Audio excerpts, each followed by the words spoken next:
Bismillahirrahmanirrahim. Assalamualaikum warahmatullahi wabarakatuh. Bagaimana kabarnya teman-teman? Semoga selalu dalam keadaan baik-baik saja ya. Perkenalkan, kami dari kelompok 2 yang sebelumnya ingin memperkenalkan diri terlebih dahulu.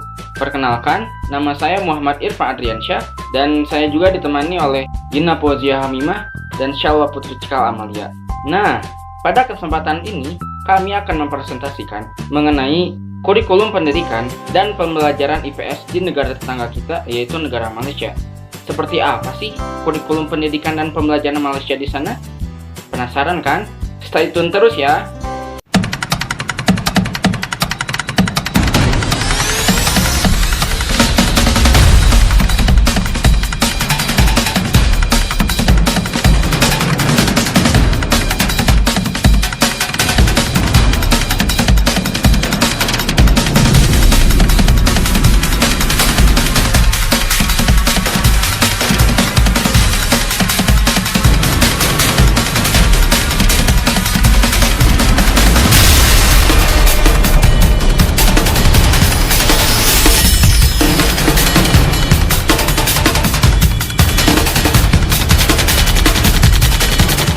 Langsung saja kita masuk ke pembahasan pertama ya. Di sini saya akan membahas latar belakang kurikulum pendidikan dan pembelajaran IPS di Malaysia. Pada mulanya, pendidikan di Malaysia, sebentar. Sepertinya ada yang kurang. Oh ya, sebentar.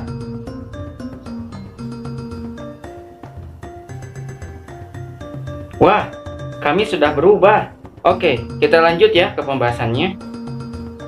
Pada mulanya, pendidikan di Malaysia itu berlandaskan kepada agama Islam, yaitu dengan menggunakan kitab suci Al-Quran sebagai sumber pembelajarannya. Bahkan, tempat yang dijadikan untuk mengenyam pendidikan pada masa itu ialah pondok dan madrasah. Namun, semuanya berubah dengan cukup cepat ketika Inggris sudah mulai masuk ke Semenanjung Malaya dan menguasai wilayah tersebut.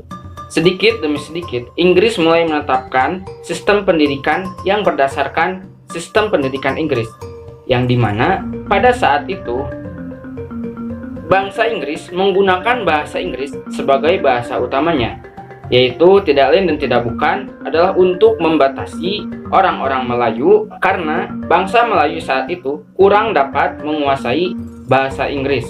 Pada masa itu, masyarakat Melayu yang diperbolehkan untuk mengenyam pendidikan di sekolah Inggris tersebut hanyalah orang-orang dari kalangan bangsawan. Karena jika semuanya mendapatkan pendidikan yang sama, maka pendudukan Inggris akan mendapatkan ancaman. Selanjutnya, pada masa itu, Inggris mulai membentuk sekolah-sekolah untuk bangsa-bangsa yang menempati Semenanjung Malaya. Adapun sekolah tersebut ialah yang pertama, sekolah Melayu untuk bangsa Melayu, yang kedua, sekolah Cina untuk bangsa Cina, yang ketiga, sekolah Tamil untuk bangsa India, yang keempat, pondok dan madrasah, dan yang kelima, sekolah Inggris untuk bangsa Inggris.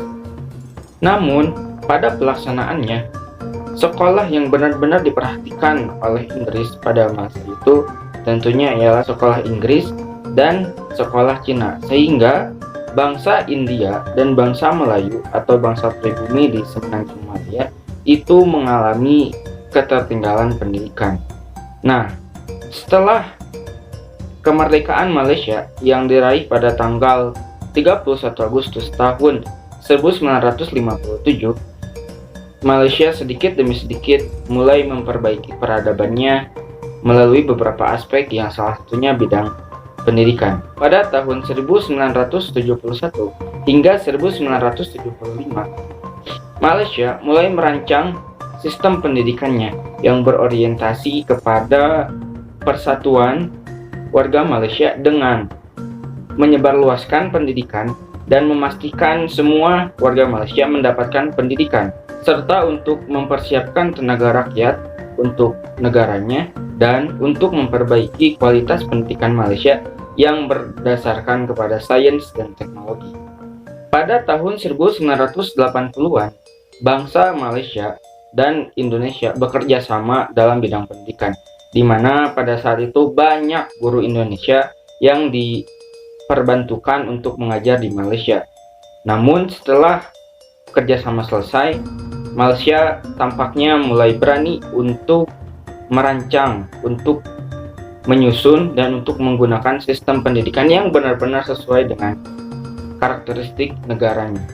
Seiring dengan perkembangan dan kemajuan zaman, Malaysia pun mengikuti perubahan zaman tersebut dengan cukup baik, di mana pada sistem pendidikannya Malaysia sudah dapat dikatakan siap untuk menghadapi kemajuan teknologi tersebut.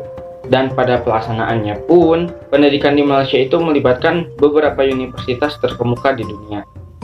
Sehingga dengan cita-cita yang kuat serta usaha yang beriringan dan selaras, akhirnya kualitas pendidikan di Malaysia saat ini menjadi salah satu pendidikan yang terbaik di dunia.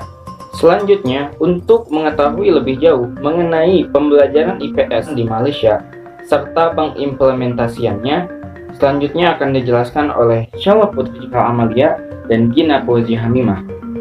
Assalamualaikum warahmatullahi wabarakatuh. Halo teman-teman, perkenalkan nama saya Syawal Putri Jikal Amalia dengan NIM 2000955. Di sini saya akan menjelaskan mengenai latar belakang adanya pembelajaran IPS di negara Malaysia. Siapa di sini yang penasaran apa sih yang melatar belakangi adanya pembelajaran IPS di negara Malaysia? Namun sebelum itu saya ingin menjelaskan terlebih dahulu sistem pendidikan yang dianut oleh negara Malaysia. Ternyata negara Malaysia itu menganut sistem pendidikan berdasar pada sistem pendidikan negara Inggris. Mengapa demikian? Karena negara Malaysia dahulu merupakan salah satu negara jajahan Inggris. Maka hingga saat ini negara Malaysia masih menggunakan sistem pendidikan negara Inggris. Pendidikan negara Malaysia itu sendiri dibagi menjadi beberapa tingkatan. Yang pertama adalah preschool and pre-primary education, yaitu dengan kelompok usia 3-6 tahun. Selanjutnya diteruskan dengan primary education dengan kelompok usia 7 sampai dengan 12 tahun. Tingkatan ini disebut dengan tingkatan rendah. Mengapa demikian? Karena tingkatan ini hanya terdiri atas 2 tingkatan saja. Yang pertama tingkat 1 sampai 3 dan yang kedua tingkat 4 sampai 6.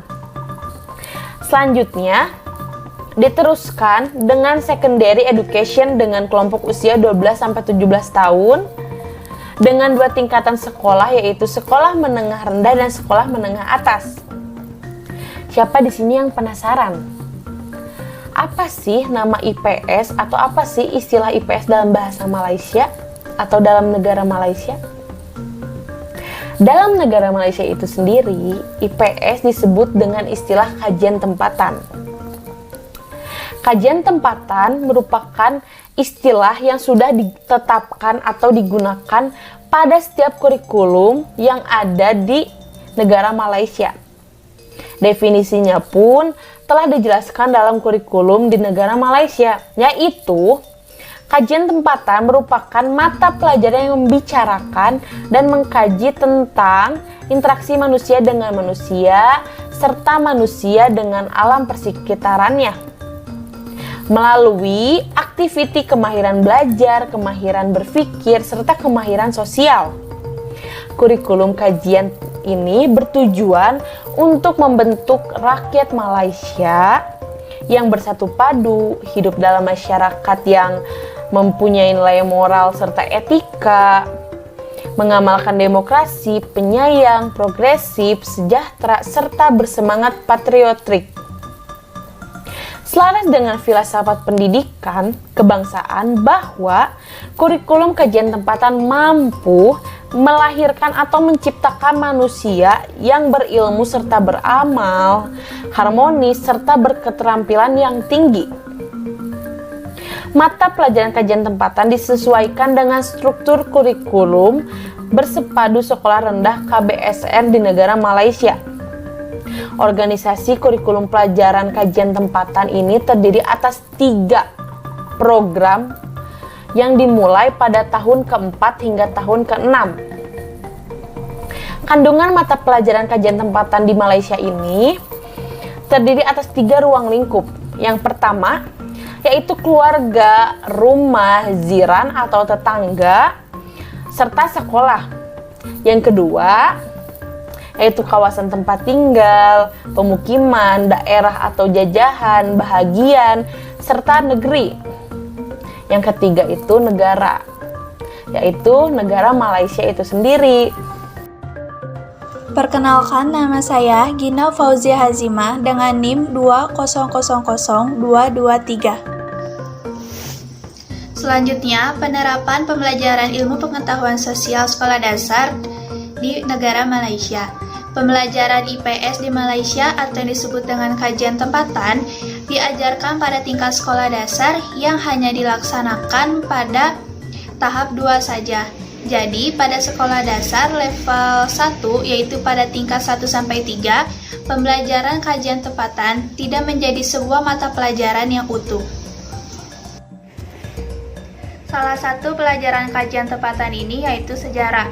Implementasi pembelajaran sejarah dibagi menjadi 2 metode. Yang pertama ada metode inquiry. Metode inquiry merupakan upaya mendorong siswa untuk mengembangkan kemampuan berpikir dan sikap rasa ingin tahu. Dengan metode inquiry, siswa diharapkan memperoleh ilmu pengetahuan dan menguasai kemahiran dengan melalui pendekatan saintifik. Selain metode inquiry, digunakan juga metode kemampuan berpikir aras tinggi atau yang disingkat dengan KBAT. KBAT merupakan upaya untuk mengaplikasikan pengetahuan, kemahiran, dan nilai dalam membuat penelitian dan refleksi bagi penyelesaian masalah. Metode ini memungkinkan siswa untuk belajar dengan mandiri dan tidak bergantung pada guru dan buku teks. Dokumen, manuskrip, atau artefak dianjurkan untuk digunakan sebagai sumber belajar sejarah.